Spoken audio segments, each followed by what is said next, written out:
New tonight, for the first time, the software company Memphis Shelby County Schools uses to send out thousands of emergency notifications to parents is speaking out about why they were never received. Good evening, and thank you for joining us. I'm Pepper Baker. And I'm Richard Ransom. Finalsite says it wants to set the record straight after Superintendent Dr. Marie Feagins made claims their company is to blame for a slow response that got many parents upset. Our Desmond Nugent spoke with the company, and Desmond, has Finalsite been able to make any contact with the district? Richard, Pepper, you would think with all the controversy, they would have contacted each other, but Finalsite tells me that as of tonight, they have yet to hear from Dr. Feagins despite multiple attempts. In the midst of this week's school threats, one thing has been constant.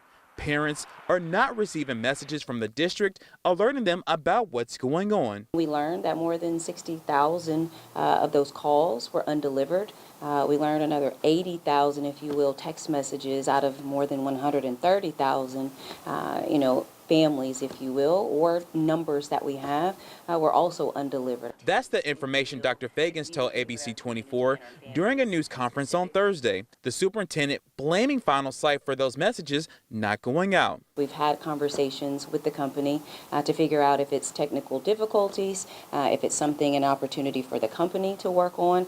Is it human error on our end? Are we attempting to send out too many messages? But Morgan Delac with Finalsite says a conversation with MSCS didn't happen until late Friday night, despite multiple calls to the district. She'd like to explain to Dr. Feagins that the messages weren't delivered because the data wasn't up to date. We reached out to the superintendent and wanted to talk with her about our findings.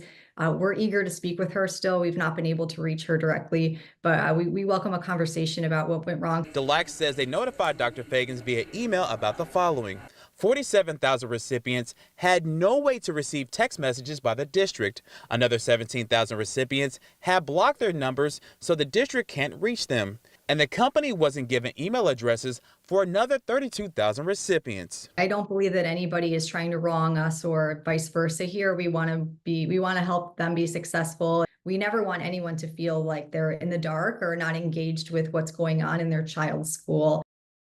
Again, Delac says they have not spoken directly to MSCS Superintendent Dr. Feagins, but they did have a productive conversation with a member of her communication staff. Finalsite has offered MSCS some data support to analyze what they are sending to their company to help the district identify areas of improvement and best practices for updating contact information. Richard, Pepper.